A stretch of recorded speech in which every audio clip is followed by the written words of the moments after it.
안녕하세요 여러분. 흥미로운 소식들을 깊이 파고드는 시간입니다. 요즘 일론 머스크 관련해서 이런저런 기사들이 참 많은데요.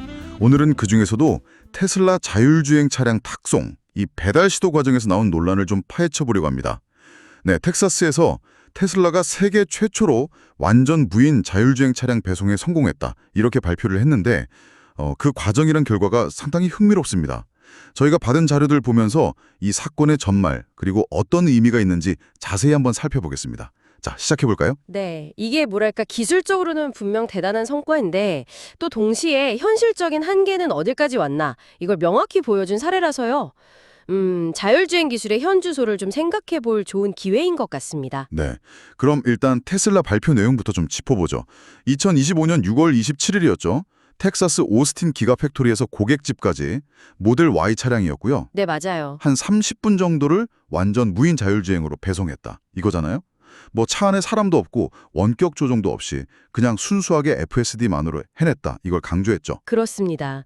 그 테슬라 AI랑 오토파일럿 총 책임자가 아쇼크 엘루스와미인데 이 사람이 밝힌 걸 보면 차량이 이제 주차장에서 출발해서 시내 도로도 지나고 꽤 복잡한 고속도로 교차로 같은 다양한 환경을 다 통과했다는 거예요.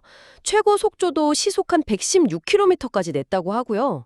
뭐 기본적인 교통 신호 지키는 거나 보행자 있으면 멈추는 거 이런 기본적인 주행 능력은 보여준 셈이죠. 일론 머스크는 뭐 이런 기회를 놓칠 리가 없죠. 바로 X에다가 완전히 자율적이었다. 막 이러면서 엄청 홍보를 했고 네네. 관련 영상 조회수도 보니까 1,500만 뷰가 넘었더라고요. 관심이 뜨거웠어요. 특히 그 오스틴에서 로보택시 시범 서비스 막 시작한 직후라 더 그랬던 것 같기도 하고요. 그렇죠. 이건 뭐 명백히 전략적인 행보로 봐야 합니다. 그 경쟁사들, 웨이모 같은 곳들을 좀 의식하면서 우리 FSD 기술, 완전 자율주행 기술이 이 정도 상업적 잠재력이 있다. 이걸 좀 과시하려는 의도가 분명히 보이죠. 공공도로에서 이제 무인으로 차를 굴릴 수 있다. 이런 자신감을 보여주려고 한 거고요. 근데 말이죠.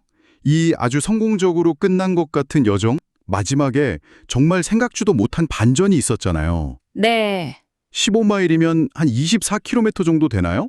그 거리를 무사히 달려서 목적지 아파트 단지에 도착했는데 하필이면 아니 어떻게 거기에 주차를 했는지 네, 그게 문제죠. 주차 금지, 소방차 전용 구역 이렇게 딱 쓰여 있는 곳에 떡하니 불법 주차를 한 겁니다, 이게.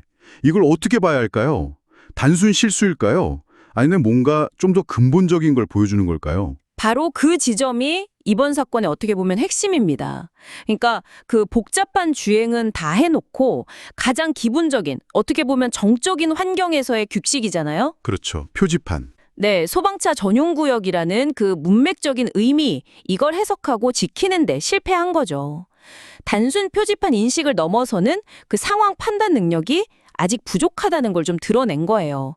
이게 만약에 진짜 응급 상황이었다면 소방차 접근을 막을 수도 있는 거니까 상당히 신박한 안전 문제로 이어질 수 있는 부분입니다. 당연히 비판이 쏟아질 수밖에 없겠네요. 실제로 그 감시단체 던 프로젝트의 댄 오드드라는 사람이 공공안전보다 쇼맨십을 우선시한다 이렇게 딱 꼬집었더라고요. 네, 그런 비판이 나왔죠. 최근에 보고된 다른 FSD 문제들이 있잖아요. 뭐 교차로에서 핸들이 막 불안정하게 흔들린다거나 실선을 넘어간다거나 이런 문제들하고 같이 생각하면 안전 우려가 커지는 게 당연해 보입니다. 네, 그리고 더 나아가서 이 배송 과정 자체의 어떤 실효성, 이게 정말 일반적인 상황에서도 반복 가능한 거냐, 이런 의문도 제기되고 있어요. 들어보면 이번 배송에는 일반 상용 FSD가 아니라 특수한 로보택시용 소프트웨어를 썼다고 하고요. 아, 소프트웨어가 달랐군요. 네, 그리고 촬영한다고 또 사이버 트럭이 따라다녔고 도착 지점에는 또 담당자가 기다리고 있었고 배송 끝나고 나서는 다시 일반 소프트웨어로 바꿨다고 하고요.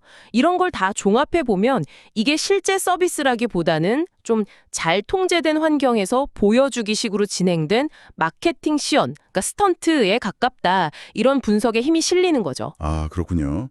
뭔가 좀 짜여진 각본 같은 느낌도 드네요. 네, 그런 면이 없지 않죠.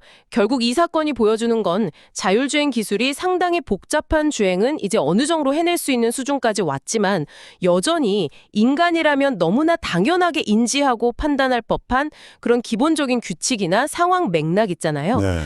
이걸 이해하는 데는 아직 좀 부족함이 많다. 이걸 보여주는 겁니다. 그러니까 화려한 기술 시연하고 실제 도로 위에서 정말 안정적으로 상용화되는 것 사이에는 아직 메워야 할 간극이 꽤 크다. 뭐 이런 거죠. 미국 도로교통안전청 NHTSA도 테슬라 로보택시 성능 검토에 들어갔다고 하니까요.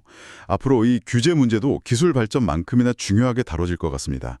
네, 정리를 해보면 테슬라의 이번 완전 자율주행 배송 시도는 분명 기술적인 어떤 가능성, 진보를 보여준 흥미로운 사건이긴 했습니다만 네, 그렇죠. 동시에 아주 기본적인 안전 규범 준수라는 어쩌면 더 중요할 수도 있는 그런 숙제를 남겼다고 볼 수 있겠네요.